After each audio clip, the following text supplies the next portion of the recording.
Friends ये रहा set number 2, यहाँ पे देख पा रहे होंगे सेट नंबर 2 ये 2 रहा। फर्स्ट क्वेश्चन क्या कहता है ये देखते हैं। फर्स्ट क्वेश्चन क्या कहता है, ये रहा यहाँ से फर्स्ट क्वेश्चन। फर्स्ट क्वेश्चन कह रहा है फ्रेंड्स आपको, निम्नांकित में से कौन सा पुरातात्विक स्थल की सिंधु घाटी सभ्यता से संबंधित नहीं है, उसका चयन करना है। कौन जो है पुरातात्विक स्थल सिंधु घाटी सभ्यता से नहीं है, तो यहाँ पर रोम दिया हुआ है, लोथल दिया हुआ है, बालाकोट और कालीबंगा दिया हुआ है। तो जानते हैं फिर सबको रोम जो है आपको कहाँ की राजधानी है, तो यह इटली की राजधानी है। यह आपको हड़प्पा सभ्यता से संबंधित नहीं है। बाकी बालाकोट है, लोथल है, कालीबंगा ये आपको संबंधित है। ये यहाँ पर फ्रेंड राइट आंसर हो जाएगा। बालाकोट के बारे में जानते हैं फिर सबको, बालाकोट जो है और लोथल या कालीबंगा, यह लोथल वर्तमान में वास्तव में अभी गुजरात में अहमदाबाद के नगर स्थित है। लोथल यहाँ पे जो देख रहे हैं, उसके बाद में यह बंदरगाह के रूप में था वहाँ का, अर्थात हड़प्पा सभ्यता का। कालीबंगन जो है वर्तमान में हनुमानगढ़ राजस्थान के पास है, जो है यहाँ पे देख पा रहे होंगे कालीबंगन के बात कर रहे हैं। इस तरह से आपको फ्रेंड्स यहाँ पर राइट आंसर हो जाएगा। नेक्स्ट आपको द्वितीय बौद्ध परिषद कहाँ हुई थी ये बताना है। द्वितीय बौद्ध परिषद कहाँ हुई थी, तो right answer friends option number आपको बी अर्थात वैशाली में हुआ था। बी फ्रेंड इसका राइट आंसर ऐसा होगा। इसका कब हुआ था, तो 383 में हुआ था फ्रेंड्स। आपको 383 यहाँ पे बौद्ध परिषद की बात हो रही है फ्रेंड्स, ये देखेंगे बौद्ध परिषद की बात 383 में हुआ था। और किस राजा उसमें कौन था, तो काला अशोक था, ये भी आपको ध्यान रखिएगा वैशाली में। और इसके बाद में इसकी अध्यक्षता किसने की थी ये भी पूछता है, तो सर्वकामनी जो था इसका अध्यक्ष था, ये भी आपको ध्यान रखिएगा। इसी में अर्थात द्वितीय बौद्ध परिषद में ही आपको बुद्ध के अनुयायी 2 भागों में विभाजित हो गए थे, ये भी ध्यान रखिएगा। बी फ्रेंड इसका राइट आंसर है। नेक्स्ट आपको दिए भारतीय राष्ट्रीय कांग्रेस के पहले अंग्रेज अध्यक्ष कौन थे ये बताना है। कौन थे जानते ही आप। राइट आंसर है बस ऑप्शन नंबर बी, जॉर्ज यूली जो था वह पहले अंग्रेजी अध्यक्ष था भारतीय राष्ट्रीय कांग्रेस के। कब यह बना था, तो 1888 में बना था फ्रेंड्स, याद होगा 1888 में। और किस अधिवेशन में, तो इलाहाबाद अधिवेशन में यह अध्यक्षता किया था जॉर्ज आपको यूल। बी फ्रेंड इसका राइट आंसर हो जाएगा। नेक्स्ट आपको दिया है, जबकि एओई में इसका संस्थापक में आपको शामिल था, ये याद होगा आपको। नेक्स्ट आपको दिया हुआ है स्वतंत्रता 85 में इसकी स्थापना हुई थी, ये भी याद रखिएगा। नेक्स्ट आपको दिया स्वतंत्रता प्राप्ति से पूर्व भारत में आए ब्रिटिश कमिश्नरों में से श्वेत कमिश्नर किसे कहा गया है ये बताना है। स्वतंत्रता प्राप्ति से पूर्व भारत में आए ब्रिटिश कमिश्नरों में से श्वेत कमिश्नर किसे कहा गया है, तो राइट आंसर ऑप्शन नंबर ए, साइमन्स कमीशन को श्वेत कमीशन कहा गया है। ये यहाँ पर फ्रेंड राइट आंसर हो जाएगा। साइमन्स कमीशन की नियुक्ति जो हुई थी वह 8 नवंबर 1927 को की गई थी, ये भी आपको ध्यान रखें। जिसमें 7 आपको अंग्रेज अधिकारी शामिल थे, इसमें एक भी भारतीय सदस्य नहीं थे, इसीलिए इसे श्वेत कमीशन के नाम से भी जाना जाता है, ये आपको ध्यान में रखिएगा। ये यहाँ पर राइट आंसर है। नेक्स्ट आपको दिया ब्रिटिश सरकार के किस गवर्नर जनरल ने स्थानीय सरकार की स्थापना के लिए पहल की थी, ये पूछ रहा है फ्रेंड। ब्रिटिश भारत के किस गवर्नर जनरल ने स्थानीय सरकार की स्थापना के लिए पहल की थी, तो right answer option number C, Lord Ripon ने आपको पहल की थी। सी फ्रेंड इसका राइट आंसर हो जाएगा। नेक्स्ट आपको दिया हुआ है रविन्द्रनाथ टैगोर ने निम्नलिखित में से किस देश का राष्ट्रीय गान लिखा था, ये पूछ रहा है फ्रेंड। तो राइट होगा ऑप्शन नंबर आपको डी, बांग्लादेश का राष्ट्रीय गान लिखे थे। डी फ्रेंड इसका राइट आंसर हो जाएगा। कब ये लिखे थे, तो यह वास्तव में 1905 में ही लिखे थे, जब बंगाल विभाजन हुआ था। उस समय इन्होंने अमार सुनार बंगला नाम के आपको यह गाना लिखे थे, जो बाद में चल के अर्थात 1971 में आपको बांग्लादेश की स्थापना के बाद में इसको राष्ट्रगान के रूप में बांग्लादेश द्वारा अपना लिया गया। डी फ्रेंड इसका राइट आंसर हो जाएगा। रविन्द्रनाथ टैगोर द्वारा लिखित आपको अमार सुनार बंगला बांग्लादेश के लिए है। बी डी यहाँ पर राइट आंसर है। नेक्स्ट आपको दिया विलियम बेंटिक द्वारा निम्नलिखित में से किस सुधारक उपाय को लागू नहीं किया गया है वो बताया जा रहा है, ये पूछा जा रहा है फ्रेंड्स। कौन सा आपको सुधार उपाय को लागू नहीं किया गया है, तो यहाँ पे दासता का अंत, यहाँ पे दिए हुए फ्रेंड्स आपको ठगों का दमन, सती प्रथा का अंत, धर्म परिवर्तन के कारण असमर्थताओं को दूर करना, अर्थात इसमें से ए अर्थात दास्ता का अंत ये नहीं किया कर पाए थे, अर्थात ये सुधारक उपाय लागू नहीं हो पाया था दास्ता का अंत। बाकी ठगों का दमन, सती प्रथा का अंत और धर्म में परिवर्तन के कारण से असमर्थता को दूर करना, ये सभी कामों को ये कर पाए थे। ये यहाँ पर फ्रेंड राइट आंसर हो जाएगा। नेक्स्ट आपको दिए फ्रेंड्स, आपको इनमें से कौन सा देश द्वितीय विश्व युद्ध के दौरान धुरी राष्ट्र का सदस्य नहीं था। कौन सा देश है जो द्वितीय विश्व युद्ध के दौरान धुरी राष्ट्र का सदस्य, धुरी राष्ट्र यहाँ पे देख रहे फ्रेंड्स, धुरी राष्ट्र का सदस्य नहीं था। तो जापान जो है धुरी राष्ट्र का सदस्य था, जर्मनी भी था, यहाँ पे चीन दिए फ्रेंड्स, चीन सदस्य नहीं था, इटली भी आपको सदस्य था धुरी राष्ट्र का। इस तरह से देखा गया था फ्रेंड, जो आपको द्वितीय विश्व युद्ध हुआ था वह 1939 से हुआ था, 1939 से 45 तक चला था फ्रेंड्स। इस युद्ध में पूरा विश्व दो भागों में बट गया था, एक में मित्र राष्ट्र था और दूसरा में आपका धुरी राष्ट्र था। धुरी राष्ट्र में आपको जापान, जर्मनी, इटली सब आपको शामिल था, चीन इसमें शामिल नहीं था। इस तरह से फ्रेंड्स आपको डी यहाँ पर, सी यहाँ पर फ्रेंड राइट आंसर हो जाएगा, सी। आगे बढ़ते हैं। नेक्स्ट दिया शिकागो में 1893 में विश्व धर्म संसद में किसने भाग लिया, ये पूछा जा रहा है फ्रेंड्स। विश्व आपको धर्म संसद में किसने भाग लिया था, ये पूछ रहा था, भारत की तरफ से किसने भाग लिया था, ये है क्वेश्चन। तो राइट आंसर ऑप्शन नंबर आपको बी अर्थात विवेकानंद जी ने भाग लिया था, स्वामी विवेकानंद ने। बी फ्रेंड इसका राइट आंसर हो जाएगा। यह आपको स्वामी विवेकानंद ने भाषण की शुरुआत में वहाँ पे जो अमेरिका में हुआ था वहाँ पे आपको काफ़ी प्रभावित भी किए थे। बी फ्रेंड इसका राइट आंसर हो जाएगा। आगे बढ़ते हैं। नेक्स्ट आपको दिया खाली स्थान को संविधान सभा का उपाध्यक्ष चुना गया था, किसको चुना गया था ये बताना है। खाली स्थान को संविधान सभा के उपाध्यक्ष चुना गया था। तो right answer option number D अर्थात H.C. मुखर्जी को संविधान सभा का उपाध्यक्ष चुना गया था। डी फ्रेंड इसका राइट आंसर जाएगा। जबकि अध्यक्ष कौन थे, तो राजेंद्र प्रसाद थे, ये भी आपको ध्यान में रखिएगा। प्रारूप समिति के अध्यक्ष कौन थे, तो डॉक्टर B.R. अम्बेडकर थे, ये भी आपको ध्यान में रखिएगा। डी फ्रेंड इसका राइट आंसर हो जाएगा। नेक्स्ट आपको दिया हुआ है खाली स्थान को भारत के संविधान का वस्तुकार माना जाता है, किसे मानता है, वस्तुकार यहाँ पे पूछ रहा है। तो right answer option number C B.R. Ambedkar जो प्रारूप समिति के अध्यक्ष थे उन्हीं को वास्तव में संविधान का वस्तुकार माना जाता है। सी फ्रेंड इसका राइट आंसर हो जाएगा। नेक्स्ट आपको दिया हुआ है, आगे बढ़ते हैं फ्रेंड्स। नेक्स्ट आपको दिया हुआ है भारतीय संविधान में कानून बनाने की निर्धारित प्रक्रिया काफ़ी हद तक खाली स्थान के संविधान से प्रभावित है। किससे प्रभावित है, भारत में संविधान आपको निर्धारित प्रक्रिया काफ़ी कहाँ के संविधान से आपको हद तक आपको यह प्रभावित है। तो इसका right answer option number D संयुक्त अमेरिका में जो संयुक्त अमेरिका में से फ्रेंड्स आपको संविधान जो है निर्धारित की प्रक्रिया है उसी से प्रभावित है आपका भारत का भी है। डी फ्रेंड इसका राइट आंसर हो जाएगा।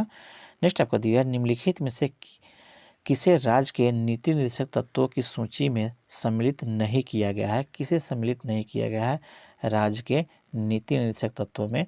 तो इसका राइट आंसर ऑप्शन नंबर आपको ए अर्थात धार्मिक अधिकार जो है शामिल नहीं किया गया है। ए यहाँ पर फ्रेंड राइट आंसर है। बाकी जो है विश्व शांति के प्रयास करना, ग्राम पंचायत को सहायता करना, मुफ्त शिक्षा का अधिकार, ये सभी जो है आपको शामिल किया गया है। ये यहाँ पर फ्रेंड राइट आंसर जाएगा।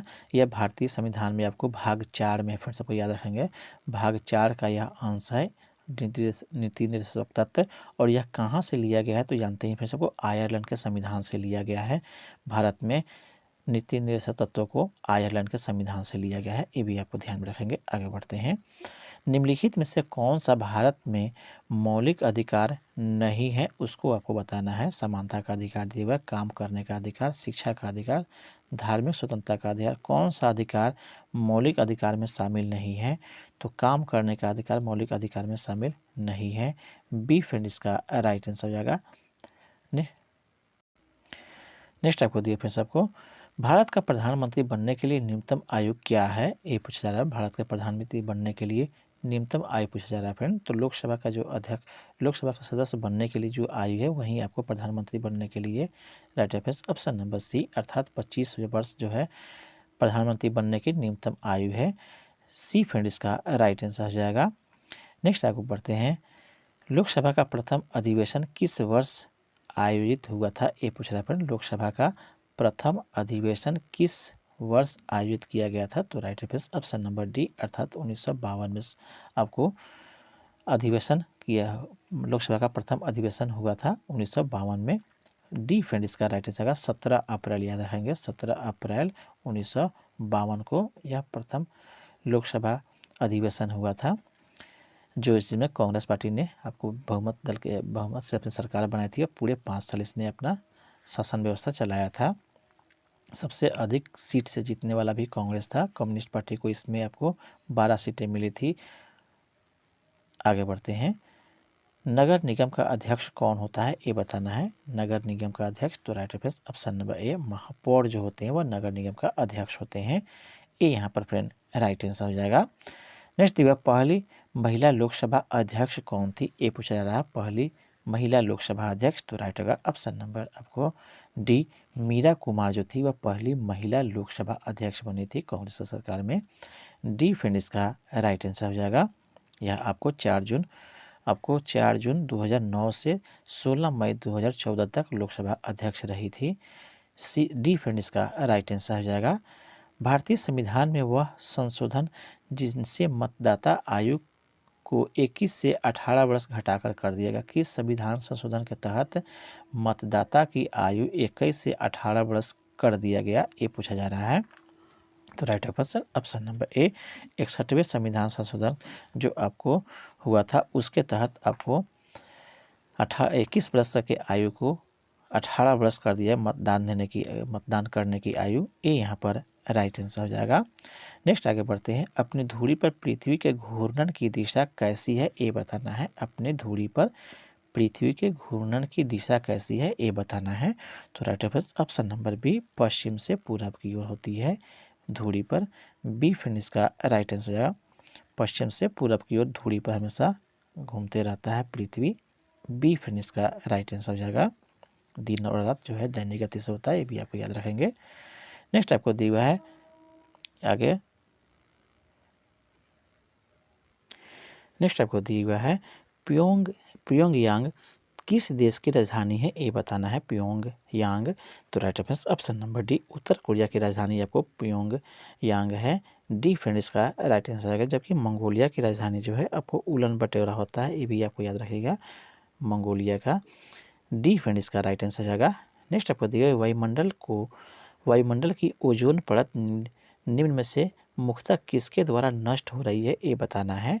तो वायुमंडल के जो ओजोन परत है जो ऑक्सीजन के 3 अणुओं से मिलकर बना होता है ओजोन का निर्माण, यह आपको ख़त्म हो रहा है या इसका क्षय हो रहा है क्लोरोफ्लोरोकार्बन से, CFC इसको कहते हैं, CFC गैस के, इसके माध्यम से आपको वायुमंडल के ओजोन परत का क्षय हो रहा है। ओजोन परत के क्षय होने से आपको जानते हैं पराबैंगनी किरणें पृथ्वी सतह पर आती है और त्वचा कैंसर उत्पन्न करती है, ये भी आपको ध्यान में रखिएगा।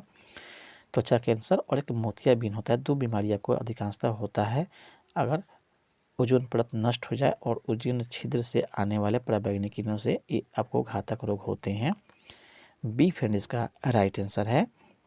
नेक्स्ट आपको देखिए भारत की मुख्य भूमि का दक्षिणतम अक्षांश क्या है, ये पूछा जा रहा है। भारत के मुख्य भूमि का दक्षिणतम अक्षांश के बारे में पूछ रहा है। ये वही बिंदु भी हो सकता है। तो इसका right answer option number D अर्थात अक्षांश के पूछा जा रहा है तो 8 डिग्री 4 आपको नॉर्थ जो है अक्षांश अवस्थित है अंतिम में भारत के मुख्य भूमि के दक्षिणतम बिंदु में। डी फ्रेंड इसका राइट आंसर हो जाएगा। नेक्स्ट आगे बढ़ते हैं और उत्तर में बात कीजिए फ्रेंड तो यह 37.8 है, ये भी ध्यान रखिएगा। अर्थात 8 डिग्री 4 आपको मिनट से आपको 37 डिग्री 8 न्यूटन तक आपको अवस्थित है भारत का भूमि। डी फ्रेंड इसका राइट हो जाएगा। आगे बढ़ते हैं। आगे यहाँ से दिया हुआ है भारतीय हिमालयी क्षेत्र की सबसे ऊंची चोटी कौन सा है, ये पूछ रहा है। भारतीय हिमालयी क्षेत्र की सबसे ऊंची चोटी कौन सा है, तो राइट आंसर ऑप्शन नंबर ए अर्थात कंचनजंगा जो है सबसे ऊंची चोटी है। ए यहाँ पर फ्रेंड राइट आंसर हो जाएगा जो भारतीय क्षेत्र की सबसे ऊंची चोटी है। नेक्स्ट आपको दिया हुआ है गोदावरी नदी का उद्गम स्थल किस राज्य में है, ये बताना है। गोदावरी नदी का उद्गम स्थल, तो right answer option number C, यह महाराष्ट्र में अवस्थित है। सी फ्रेंड इसका राइट आंसर हो जाएगा। महाराष्ट्र का जो है आपको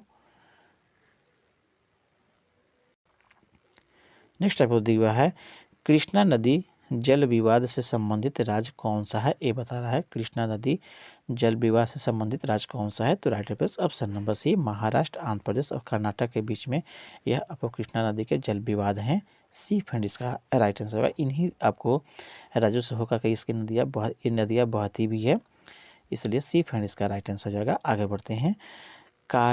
कारक जो जलवायु को प्रभावित नहीं करता है वह कौन सा कारक है। कारक जो जलवायु को प्रभावित नहीं करने वाला कौन सा है, तो यहाँ पर देख रहे हैं आपको, इसका राइट होगा ऑप्शन नंबर डी, अर्थात पृथ्वी का परिभ्रमण गति जो है यह जलवायु को प्रभावित नहीं करता है। अक्षांश, पृथ्वी की परिक्रमण गति, पृथ्वी के परिक्रमण गति, समुद्र से दूरी, यह जो है आपको जलवायु को प्रभावित करता है। पृथ्वी की परिभ्रमण गति प्रभावित नहीं करता है। डी फ्रेंड इसका राइट आंसर होगा। नेक्स्ट आपको दिया है, काली मिट्टी को खाली स्थान भी कहते हैं। काली मिट्टी को आपको कौन सा आपको कहते हैं, ये पूछ रहा है फ्रेंड। काली मिट्टी को किस मिट्टी के नाम से जाना जाता है, तो इसका राइट आंसर ऑप्शन नंबर ए, अर्थात रेंगुर मिट्टी के भी नाम से जाना जाता है। ये यहाँ पर फ्रेंड राइट आंसर हो जाएगा। यह आपको काली मिट्टी जो आपको मुख्य रूप से कपास की खेती के लिए काफ़ी आपको उपयुक्त होता है। आपको महाराष्ट्र में और आपको गुजरात इलाकों में मिलता है, ये भी आपको ध्यान में रखिएगा। ये यहाँ पर राइट आंसर है। नेक्स्ट आपको दिया हुआ है, अलग अलग किस्म की फसल को उसी ज़मीन में बारी बारी से उगाने तकनीकी रूप से क्या कहलाता है। अलग अलग किस्म की फसलों को उसी ज़मीन में उगाने में और बारी बारी से उगाने में इस तकनीक को क्या कहते हैं, तो राइट आंसर ऑप्शन नंबर ए, फसल प्रत्यावर्तन के नाम से जानते हैं। ये यहाँ पर राइट आंसर हो जाएगा। नेक्स्ट आगे दिया हुआ है, निम्नलिखित राज्यों में से किसकी सबसे कम जनसंख्या है, ये बताना है। सबसे कम जनसंख्या वाला राज्य, तो राइट आंसर ऑप्शन नंबर ए, सिक्किम जो है दिएगा ऑप्शन में। सिक्किम जो है इसकी जनसंख्या सबसे कम है। ये यहाँ पर फ्रेंड राइट आंसर हो जाएगा। दुनिया का सबसे जो ऊंची चोटी कंचनजंगा सिक्किम में ही अवस्थित है, ये भी आपको ध्यान में रखिएगा।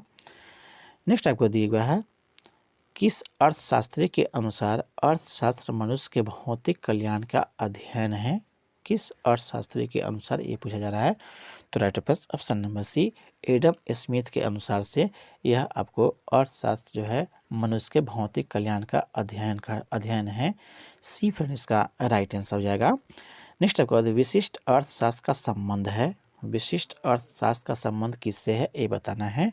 तो right answer option number C, अर्थात ए और बी। ए में दिया हुआ है व्यक्तिगत आर्थिक एजेंटों के व्यवहार से, जबकि आपको संपूर्ण अर्थव्यवस्था के समझ से दोनों जो है आते हैं। विशिष्ट अर्थव्यवस्था के संबंधित है यह दोनों। सी फ्रेंड इसका राइट आंसर हो जाएगा। नेक्स्ट आपको दिया हुआ है, दुधवा नेशनल पार्क कहाँ स्थित है, ये बताना है। दुधवा नेशनल पार्क कहाँ अवस्थित है, तो right answer option number C, Uttar Pradesh में यह अवस्थित है। सी फ्रेंड इसका राइट आंसर हो जाएगा। यह आपको राष्ट्रीय उद्यान विश्व में बाघों के और आपको बारहसिंघा के लिए प्रसिद्ध है, ये भी आपको ध्यान में रखिएगा। दुधवा नेशनल पार्क, सी फ्रेंड इसका राइट आंसर है। नेक्स्ट आपको दिया, किसने आपको गार्डन सिटी का सिद्धांत विकसित किया था, ये बताना है। किसने आपको गार्डन सिटी का सिद्धांत विकसित किया था फ्रेंड्स, आपको ये बताना है। तो राइट आंसर ऑप्शन नंबर ए, अर्थात आपको यहाँ पर फर्स्ट में दिया एवेंजर हवार्ड के द्वारा दिया गया था। ये यहाँ पर फ्रेंड राइट आंसर हो जाएगा। नेक्स्ट आगे दिया हुआ है, अंतर्राष्ट्रीय साक्षरता दिवस प्रत्येक किस दिन को मनाया जाता है, ये बताना है। अंतर्राष्ट्रीय साक्षर दिवस के बारे में बोल रहा है, तो right answer option number C, 8 आपको सितंबर को मनाया जाता है। सी फ्रेंड इसका राइट आंसर हो जाएगा। 8 सितंबर को अंतर्राष्ट्रीय साक्षरता दिवस मनाया जाता है। सी फ्रेंड्स है। नेक्स्ट आपको दिया हुआ है, खाली स्थान एक आपको रंग बिरंगा और मंत्र मुग्ध कर देने वाला मेला है जो प्रत्येक वर्ष उत्तर प्रदेश के मेरठ में होली के कुछ दिनों के बाद मनाया जाता है। वह कौन सा आपको मेला है, ये बताना है। तो राइट ऑप्शन नंबर बी, अर्थात नौचंदी मेला जो है मनाया जाता है उत्तर प्रदेश में। बी फ्रेंड इसका राइट आंसर हो जाएगा। फ्रेंड्स, आपको वीडियो पसंद आ रहा हो तो चैनल को जरूर सब्सक्राइब कर लिए। लाइक भी आपको कर देना है। काफ़ी मेहनत में आपको वीडियो बनाने में काफ़ी मेहनत भी लगता है, इसलिए आगे बढ़ते हैं फ्रेंड्स। जेनेटिक्स कोड की खोज किसने की थी, ये बताना है किसने की। तो राइट ऑप्शन नंबर आपको बी अर्थात हरगोविंद खुराना ने आपको जेनेटिक कोड का खोज किया था। बी फ्रेंड इसका राइट आंसर हो जाएगा। नेक्स्ट आपको दिया श्वेत रक्त कणिका का क्या कार्य है, ये बताया जा रहा है। WBC का काम पूछ रहा है फ्रेंड यहाँ पर। तो यहाँ पर पोषक तत्वों का वहन करना, यह आपको नहीं होगा। नेक्स्ट आगे दिया हुआ है, देखते हैं। नेक्स्ट आपको दिया फिर सबको संक्रमण से लड़ना, ये आपको राइट आंसर। संक्रमण से लड़ना WBC का काम होता है। बी फ्रेंड इसका राइट हो जाएगा। ऑक्सीजन का वहन करना, यह RBC का काम करना है। RBC का जो काम होता है, यह ऑक्सीजन को RBC लिख दें। RBC का काम जो है ऑक्सीजन का वहन करना होता है, जबकि WBC का काम आपको संक्रमण से लड़ना है, रोग प्रतिरोधक क्षमता बढ़ाना, यही आपका काम होता है।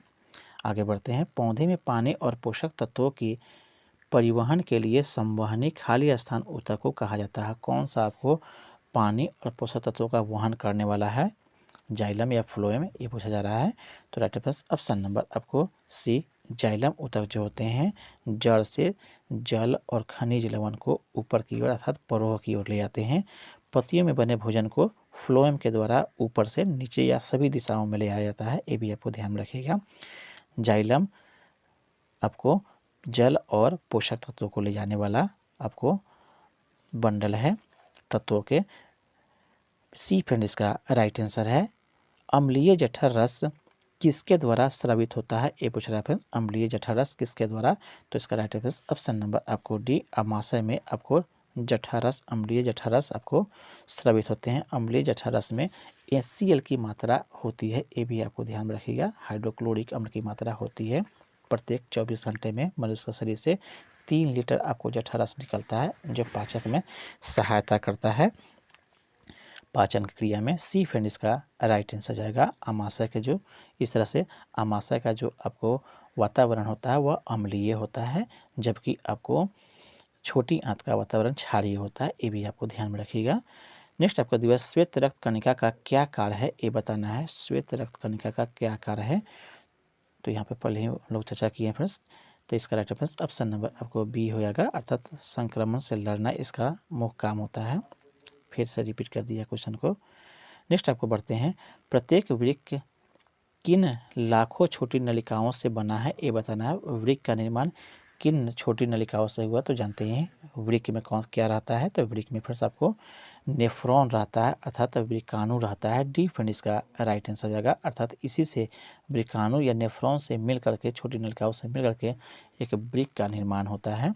डी फ्रेंड इसका 10,000 आपको वृक्क में 10,000 आपको छोटी नेफ्रॉन के या नलिकाएं होती है।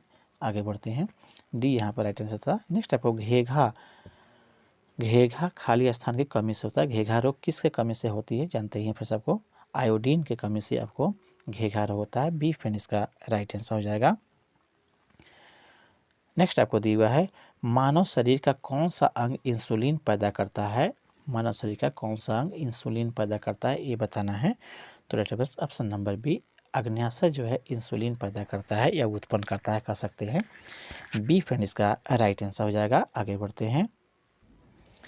नेक्स्ट आपको दिया हुआ है। मानव शरीर का कौन सा अंग, सॉरी फ्रेंड्स, एड्स क्या है, ये पूछा जा रहा है। नेक्स्ट आपको एड्स क्या है, तो वास्तव में एड्स एक्वायर इम्यूनोडिफिशियंसी सिंड्रोम एक प्रकार का घातक मृत्यु रोग है। बी फ्रेंड इसका राइट हो जाएगा। यह होता किस कारण से है, तो HIV के कारण से होता, अर्थात ह्यूमन इम्यूनोडिफिशियंसी वायरस के कारण से होने वाला यह एड्स बीमारी होता है, ये आपको जानते ही फ्रेंड्स आपको, जिसको एक बार शरीर में हो जाने से यह इसकी मृत्यु ही होता है। इस तरीके से हम लोग घातक मृत्यु रोग के भी नाम से जानते हैं। बी फ्रेंड्स इसका राइट आंसर जाएगा। एड्स का पूरा नाम बताइए दी फ्रेंड्स आपको, एक्वायर्ड इम्यूनोडिफिशियंसी सिंड्रोम, जबकि HIV का पूरा नाम ह्यूमन इम्यूनोडिफिशियंसी वायरस होता है। दोनों को याद रखिएगा। नेक्स्ट आपको नील हरित शैवाल है, नील हरित शैवाल क्या है, ये पूछा जा रहा है फ्रेंड। तो यहाँ पर दिया हुआ है फ्रेंड्स, मृतजीवी दिया है, परजीवी दिया है, स्वपोषी दिया है या पूर्ण भोजी दिया हुआ है। तो राइट फ्रेंड्स ऑप्शन नंबर आपका सी, अर्थात आपको स्वपोषी होगा। हरित शैवाल है तो यह आपको स्वपोषी ही होगा, अपना भोजन यह स्वयं संश्लेषित करता है, इसलिए यह बनाता है, कर सकते हैं। सी फ्रेंड इसका राइट आंसर है। नेक्स्ट आपको दिया है, निम्नलिखित में से किसको दुग्ध शर्करा भी कहते हैं, ये पूछ रहा है फ्रेंड। निम्नलिखित में से किसको दुग्ध शर्करा भी कहा जाता है। तो राइट आंसर ऑप्शन नंबर ए, लैक्टोज को जो है दूध का दुग्ध शर्करा भी कहते हैं, ये यहाँ पर फ्रेंड राइट आंसर हो जाएगा। नेक्स्ट आपको दिया, निम्नलिखित में से कौन सा ग्रीन हाउस गैस नहीं है, उसका चयन करना। कौन सा ग्रीन हाउस गैस नहीं है, तो दिए गए ऑप्शन फ्रेंड्स आपको कार्बन डाइऑक्साइड, मीथेन, नाइट्रोजन, ये सब है। सल्फर डाइऑक्साइड जो है ग्रीन हाउस गैस नहीं है। बी फ्रेंड इसका राइट आंसर हो जाएगा। नेक्स्ट आपको दिया गया है, निम्न में से कौन सा सदिश मात्रा है, निम्नलिखित में से कौन सा सदिश मात्रा है, ये बताना है। तो राइट ऑप्शन नंबर आपको ए, अर्थात प्रतिबल जो है सदिश मात्रा है, ये यहाँ पर राइट आंसर हो जाएगा। अर्थात किस राशि के पास में आपको दिशा के साथ आपको परिमाण भी है, तो प्रतिबल के पास होता है, दबाव के पास में परिमाण होता है, ऊर्जा में भी परिमाण होता है, काल में भी परिमाण होता है, यह सब अदिश राशियां हैं। प्रतिबल जो है आपको सदिश राशि है, ये यहाँ पर राइट आंसर था। नेक्स्ट देखिएगा, 1 नैनोमीटर आपको होता है, ये बताना है कितना के बराबर होता है, ये बताना है। तो राइट ऑप्शन नंबर सी, अर्थात 1 गुने 10⁻⁹ मीटर के बराबर होता है 1 नैनोमीटर की लंबाई। सी फ्रेंड इसका राइट आंसर हो जाएगा। नेक्स्ट आपको दिया है, जब एक बस अचानक चलना शुरू करती है तो बस के अंदर बैठे यात्रियों के पीछे की तरफ धक्का लगता है, यह उदाहरण न्यूटन के किस नियम को दर्शाता है, ये बताना है। एकाएक बस के चलने पर बस में यात्री पीछे की ओर आपको धक्का लगता है, न्यूटन के किस नियम से, ये पूछा जा रहा है। तो राइट ऑप्शन नंबर ए, न्यूटन के गति का प्रथम नियम से आता है, जिसे हम लोग जड़त्व के नियम भी कहते हैं, उसके तहत ऐसा होता है, जड़त्व के कारण से या न्यूटन के गति के पहला नियम से। ये यहाँ पर फ्रेंड राइट आंसर हो जाएगा। नेक्स्ट आपका दिया हुआ है, आकाश में उड़ते पक्षी में होता है, आकाश में उड़ते पक्षी में कौन सा ऊर्जा होता है, ये बताना है। तो गतिज ऊर्जा दिया हुआ है, स्थितिज ऊर्जा दिया हुआ है, आगे दिए हुए फिर सबको न तो गतिज ऊर्जा ना ही तो स्थितिज ऊर्जा। गतिज ऊर्जा और स्थितिज ऊर्जा दोनों होता है। डी फ्रेंड इसका राइट आंसर हो जाएगा, अर्थात उड़ते पक्षी में गतिज ऊर्जा भी होती है और स्थितिज ऊर्जा भी होती है। डी यहाँ पर राइट आंसर हो जाएगा। नेक्स्ट आपको दिया हुआ है, प्रकाश संश्लेषण में पौधे कौन सा गैस अवशोषण करते हैं, तो जानते हैं फिर सबको कार्बन डाइऑक्साइड अवशोषण करते हैं, और छोड़ते कौन सा गैस है, तो ऑक्सीजन को यह आपको बाई प्रोडक्ट के रूप में छोड़ते हैं। ये यहाँ पर फ्रेंड राइट आंसर हो जाएगा। नेक्स्ट आपको दिया हुआ है, ध्वनि सबसे तेज संचरण करती है, ध्वनि सबसे तेज संचरण किस में करती है, ये पूछ रहा है। तो राइट ऑप्शन नंबर ए, ठोस में सबसे अधिक संचरित होती है आपको ध्वनि, ये यहाँ पर फ्रेंड राइट आंसर हो जाएगा। नेक्स्ट आपका दिया है, एक सौर जल हीटर में गर्म जल प्राप्त नहीं हो सकता है, एक सौर जल हीटर में गर्म जल प्राप्त नहीं होता है, कब नहीं आपको प्राप्त हो सकता है सौर जल हीटर से, आपको जल कब गर्म नहीं हो सकता है। तो राइट ऑप्शन नंबर बी, बादल छाए हुए दिनों में इसे गर्म जल प्राप्त नहीं हो सकता है सौर जल हीटर में, क्योंकि सौर जल हीटर वास्तव में सूर्य के प्रकाश से ही गर्मी पैदा करता है, इसलिए बादल छाए हुए दिनों में गर्म जल प्राप्ति से नहीं हो सकता है। बी फ्रेंड इसका राइट आंसर है। नेक्स्ट दिया है, आपतन का कोण किसके बीच का कोण होता है, ये पूछ रहा है फ्रेंड। आपतन का कोण किसके बीच का कोण होता है, तो राइट ऑप्शन नंबर सी, सतह पर अभिलंब तथा आपतित किरण के बीच के कोण को आपतन कोण कहते हैं। सी फ्रेंड इसका राइट आंसर है। नेक्स्ट आपको दिया हुआ है, MCB जो लघु पथन के मामले में विद्युत की पूर्ति को काट देता है, काम करता है, कैसा काम करता है, आपको MBC जो होते हैं एमसीबी सॉरी फ्रेंड्स, एमसीबी जो होते हैं लघु पतन के मामले में विद्युत की पूर्ति को काट देता है। यह काम करता है, कैसे काम करता है ये बताना है। तो राइट ऑप्शन नंबर ए, धारा के चुंबकीय प्रभाव पर यह काम करता है। ये यहाँ पर फ्रेंड राइट आंसर हो जाएगा। नेक्स्ट आपको दिया हुआ है, आजकल सड़कों पर रोशनी के लिए प्रायः पीले लैंप का प्रयोग किया जाता है। निम्न में से किस गैस का प्रयोग इन लैंपों में किया जाता है? पीले लैंपों में, ये बताना है सड़कों के किनारे। तो राइट ऑप्शन नंबर आपको ए अर्थात सोडियम का प्रयोग इन पीले लैंपों में किया जाता है सड़क के किनारे वाले रोशनी प्रदान करने के लिए। ये यहाँ पर फ्रेंड राइट आंसर हो जाएगा। नेक्स्ट आपको दिया हुआ है, निम्न में से किसका उपयोग विस्फोटक के रूप में किया जाता है? ये बताना है। दिए गए ऑप्शन में से किसका उपयोग विस्फोटक के रूप में होता है? तो राइट ऑप्शन नंबर आपको ए अर्थात नाइट्रोग्लिसरीन का उपयोग विस्फोटक के रूप में किया जाता है। ये यहाँ पर फ्रेंड राइट आंसर हो जाएगा। इसको जो है पहली बार 1846 ईस्वी में आपको नाइट्रिक और सल्फ्यूरिक एसिड के मिश्रण के साथ में आपको तैयार किया गया था। इस तरह से फ्रेंड ये यहाँ पर फ्रेंड राइट आंसर हो जाएगा। नेक्स्ट आपको दिया हुआ है, न्यूक्लियोन का मान होता है, कितना मान होता है ये बताना है। न्यूक्लियोन का मान होता है, तो इसका right option number D, neutron और प्रोटॉन के संख्या के बराबर जो होता है आपको न्यूक्लियोन का मान होता है। डी फ्रेंड इसका राइट आंसर है। नेक्स्ट आगे बढ़ते हैं, जलीय आपको NaCl का विद्युत अपघटन उत्पन्न करता है। जलीय अगर NaCl है तो विद्युत अपघटन के द्वारा क्या पैदा होता है ये बताना है। तो राइट ऑप्शन नंबर आपको दिए गए ऑप्शन में ऑप्शन नंबर आपको बी अर्थात क्षरकता जो है पैदा होती है। अर्थात जलीय NaCl के विद्युत अपघटन से सोडियम हाइड्रोक्साइड का भी निर्माण होता है, NaOH का भी निर्माण होता है। इस कारण से यह क्षरकता उत्पन्न करता है। बी फ्रेंड इसका राइट आंसर हो जाएगा। इसमें नेक्स्ट दिया है, नाइट्रोजन गैस अणु में निम्न बंध है कौन सा? आपको नाइट्रोजन गैस के अणु में कौन सा बंधन है ये बताना है। तो राइट ऑप्शन नंबर डी अर्थात त्रिसह संयोजी बंधन है। एन अर्थात N2 में जो है बना होता है, N ट्रिपल बंधन होता है, ये याद रखेंगे। इस कारण से इसको सह संयोजक बंधन भी कह रहे हैं। डी फ्रेंड इसका राइट आंसर हो जाएगा।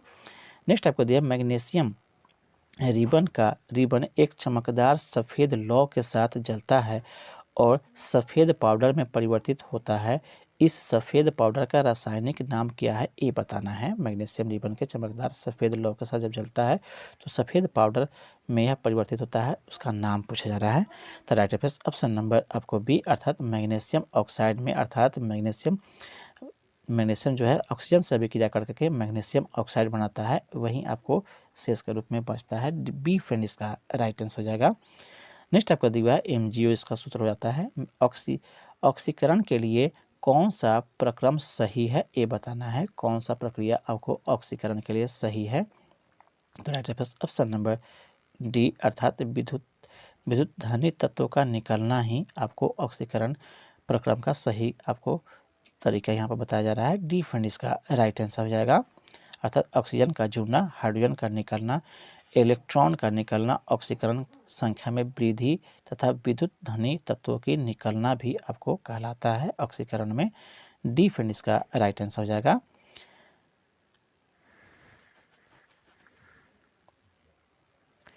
स्टेनलेस स्टील में निम्न में से कौन सा तत्व मौजूद नहीं होता है ये बताना है स्टेनलेस स्टील में। तो राइट ऑप्शन नंबर बी अर्थात टंगस्टन इसमें मौजूद नहीं होता है स्टेनलेस स्टील में। बी फ्रेंड इसका राइट आंसर हो जाएगा।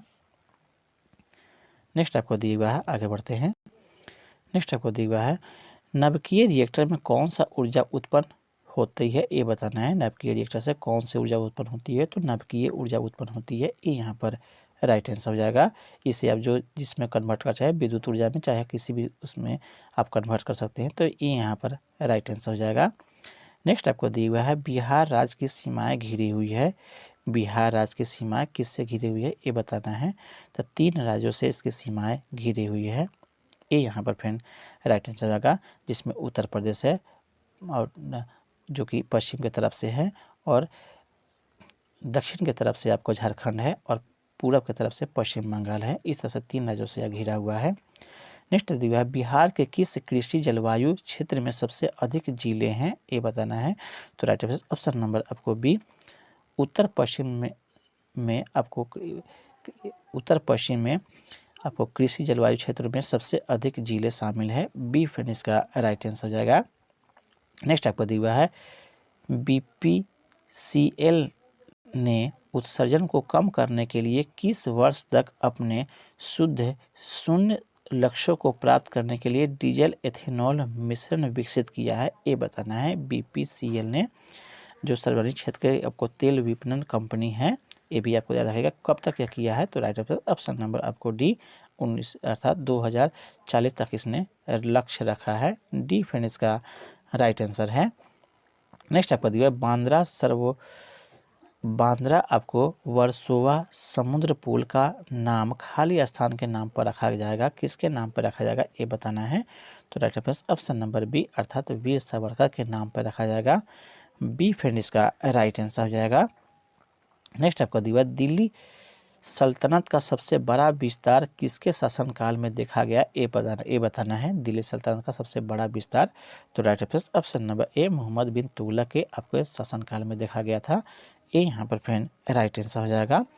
नेक्स्ट आपको दिया निम्नलिखित में से कौन सी कृष्ण नदी की सहायक नदी नहीं है, उसका चयन करना है। तो इसका right answer option number B अर्थात आपको मंजीरा जो है इसकी सहायक नदी नहीं है। बी फ्रेंड इसका राइट आंसर हो जाएगा। घटप्रभा, मूसी और तुंगभद्रा जो है इसकी सहायक नदियां है कृष्णा नदी की। बी फ्रेंड इसका राइट आंसर हो जाएगा। नेक्स्ट आपको दिया इनमें से कौन सी नदी आपको धुआंधार जलप्रपात से संबंधित है, ये बताना है। धुआंधार जलप्रपात से संबंधित कौन है, तो right answer option number D Narmada नदी जो है धुआंधार जलप्रपात से संबंधित है। डी फ्रेंड इसका राइट आंसर हो जाएगा। यह आपको धुआंधार जलप्रपात जबलपुर नगर के आपको भेड़घाट के जो है भेड़ा घाट के क्षेत्र में आपको मिलता है। डी फ्रेंड इसका राइट आंसर है। निम्नलिखित में से कौन सा जो है मानव निर्मित रेशों का उदाहरण है, ये बताना है। तो जानते हैं फिर सबको रेयॉन जो है मानव निर्मित आपको रेशे का उदाहरण है, मानव द्वारा इसका बनाया गया है। डी फ्रेंड इसका सी फ्रेंड इसका राइट आंसर हो जाएगा। जबकि लिनन जो है चाहे जूट और रेशम जो है प्राकृतिक रेशे का उदाहरण है। नेक्स्ट आगे दिया हुआ है निम्न में से कौन सी खरीफ की एक फसल नहीं है, उसका चयन करना है। निम्नलिखित में से कौन सी खरीफ की फसल नहीं है, तो राइट आंसर ऑप्शन नंबर आपको दिए गए ऑप्शन में ऑप्शन बाजरा, धान, ज्वार, गेहूं जो है आपको खरीफ फसल में शामिल नहीं है। बाजरा, धान, ज्वार जो है आपको शामिल है।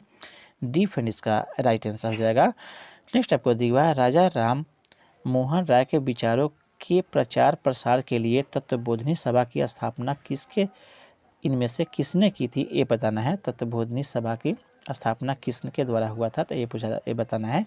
तो right answer option number A Devendranath Tagore के द्वारा हुआ था, ये यहाँ पर राइट आंसर हो जाएगा। कब हुआ था, तो 6 अक्टूबर, फिर से याद रखेंगे 6 अक्टूबर 1839 को हुआ था।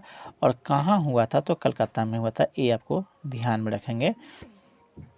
नेक्स्ट आपको दिया बाद में चल करके तत्वबोधिनी सभा का विलय जो है ब्रह्म समाज में आपको कर दिया गया था, ये भी आपको ध्यान में रखिएगा। नेक्स्ट आपको दिया भारत के इनमें से किस बंदरगाह का नाम बदलकर दीनदयाल बंदरगाह रख दिया गया है, तो इसका राइट आंसर ऑप्शन नंबर ए अर्थात कांडला का नाम बदल करके दीनदयाल आपको बंदरगाह कर दिया गया है, ये यहाँ पर राइट आंसर हो जाएगा। नेक्स्ट आपको दिया राष्ट्रीय प्रौद्योगिकी दिवस प्रतिवर्ष खाली स्थान की स्मृति में आपको मनाया जाता है। किसके आपको राष्ट्रीय प्रौद्योगिकी दिवस किसके आपको स्थापना में मनाया जाता है, तो इसका राइट स्मृति में, तो राइट आंसर ऑप्शन नंबर ए अर्थात पोखरण द्वितीय जो परीक्षण हुआ था उसके आपको याद में या स्मृति में राष्ट्रीय प्रौद्योगिकी दिवस मनाया जाता है प्रतिवर्ष, ये यहाँ पर राइट आंसर हो जाएगा।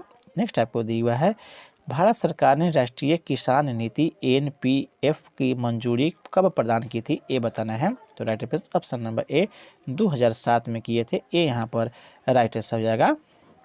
नेक्स्ट आपको दिया हुआ है इनमें से किसने मॉर्स प्रशासन के अध्यक्षों के विभिन्न विभागों की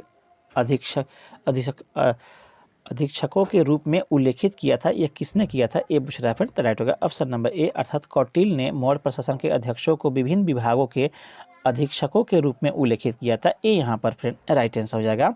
नेक्स्ट दिया हुआ है द जनरल थ्योरी ऑफ आपको एम्प्लॉयमेंट इंटरेस्ट एंड मनी के लेखक जो है कौन थे, जिसने अर्थशास्त्र की एक अलग शाखा के रूप में अर्थात माइक्रो इकोनॉमिक्स की नींव रखी थी, उसका नाम बताना है। दिए गए ऑप्शन में से ऑप्शन इस प्रकार से दिए गए फ्रेंड्स आपको एडम स्मिथ, आपके बाद में फिलिप आपको कोटलर दिए हुए, डॉक्टर आपको किलेन एलन दिए हुआ है और मेनार्ड कीनेस दिए हुआ है। तो इसका राइट ऑप्शन नंबर आपको डी अर्थात जॉन मेनार्ड कीनेस जो है इसके राइट आंसर हो जाएगा। डी फ्रेंड इसका राइट आंसर हो जाएगा।